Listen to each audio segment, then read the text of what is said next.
咁大家呢排聽到好多嘅新聞呢，就講呢個新冠病毒就成日喺度變種啊！一陣就有英國變種，跟住呢就南非啊、巴西啊，又話加州又有變種啦。咁大家聽到呢啲消息呢，就日日惶惶不可終日。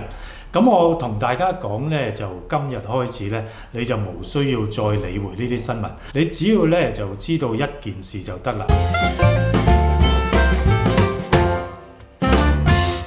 新冠病毒呢啲 RNA 病毒，佢唔變種先至係新聞，佢一定變種嘅，呢個自然現象嚟嘅。佢個複製過程咧就會錯漏百出嘅，咁變咗咧，佢一複製嘅時候咧就會有機會咧產生新嘅變種。個原理咧就等於大家嚟你有幅咁嘅肖像畫咁樣，咁你好中意，咁你又去揾個畫師咧就幫你咧就 copy 一幅，咁你 copy 咗之後有一幅新嘅畫咧，硬係咧就同原本嗰個有少少唔同嘅。如果你攞第二幅，跟住再揾個畫師再 copy 一次呢，跟住又會走少少樣，慢慢呢個過程不斷重複嘅話呢，咁嗰個肖像呢就會完全走晒樣啦，就係咁嘅意思嘅啫。咁所以唯一你阻止佢唔好走樣，或者阻止病毒唔好等佢變種嘅方法呢，就係唔好 copy， 即係唔好俾佢複製。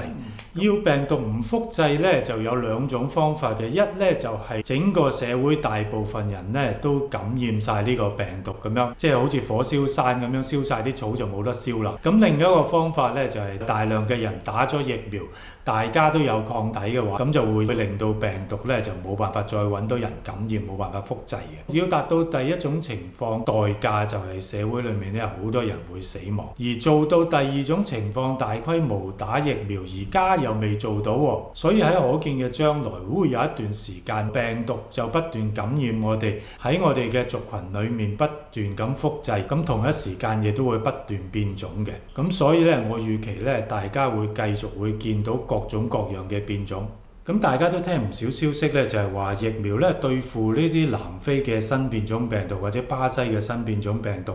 嗰個效果咧，好似就差咗啲咁多嘅。咁大家睇到喺呢個 Johnson & Johnson 或者 Novavax 嗰個研究裏面，佢裏面喺南非做嗰一 part 咧，你就會發覺佢嗰個疫苗嗰個保護效果就會低咗啲咁多嘅。咁當然咧，呢個係指嗰個中等至嚴重嘅病症嚟計啦。對於預防啲人感染咗新冠狀病毒死亡啊、入 ICU 咧，仍然都相當有效。大家要知道咧，疫苗個設計嗰度咧，佢產生個免疫反應有一個我哋叫做 cushion effect 嘅。咁 cushion effect 即係咩意思咧？其實簡單講咧，即係話有一個孖展嘅嗰個保護效果，通常咧係預多咗嘅。嗰個保護能力咧，對付一般嘅病毒或者少少嘅變種咧，係夠有突。用個比喻，大家就容易明白啲。譬如話，如果而家有個坦克車駛緊過嚟，當我係英國發現嗰種新變種病毒咧，即係等於我咧攞住一把生果刀，原本我冇生果刀嘅，就係最 original 嗰隻病毒啦。咁而家咧我就攞住一把生果刀，咁我就對住個坦克車。咁如果坦克車碌過嚟嘅時候咧，我雖然多咗個武器，但係仍然都會碌過我咁啊，我就會壓扁咗啦咁樣。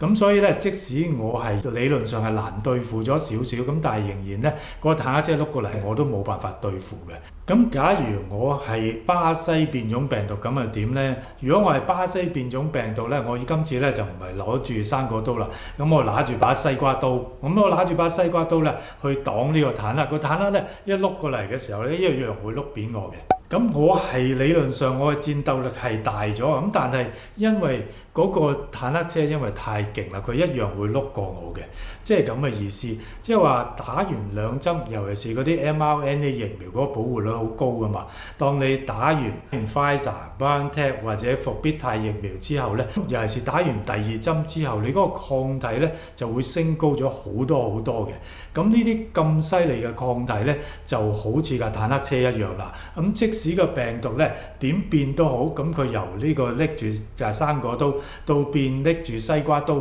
都係唔能夠擋住呢個坦克車嘅。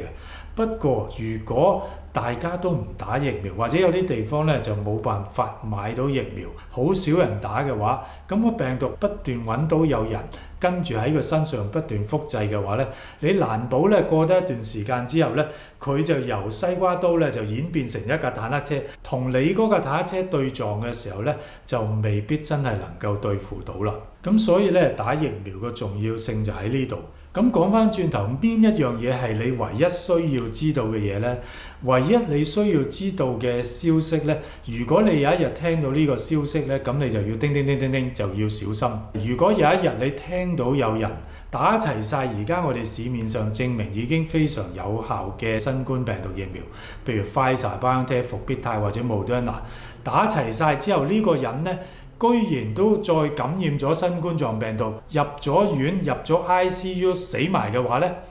咁樣就要小心啦。如果有咁嘅情況，就話俾大家知病毒已經變成坦克車啦。咁佢已經有足夠嘅能力，唔會俾我哋嘅疫苗擊倒。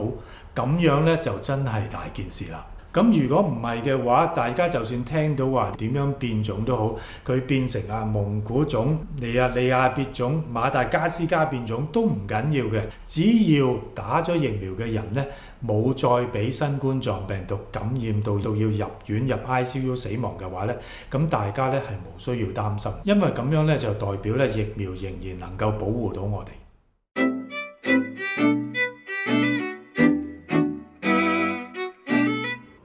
大家好啊！我係喺新加坡工作嘅香港人，咁我主要想分享翻我打完2劑 Pfizer-BioNTech 疫苗嘅病徵病狀俾大家聽啦。咁我分別係喺1月22號同埋2月17號打咗 Pfizer 嘅疫苗嘅。我朝頭早10點打完啦，我就要喺嗰度等半個鐘，證明我冇過敏反應先走得啦。大概喺12點至1點左右啦，開始覺得手臂有啲酸軟疼痛。如果10分係滿分嘅痛楚呢，我有2至3分嘅痛啦。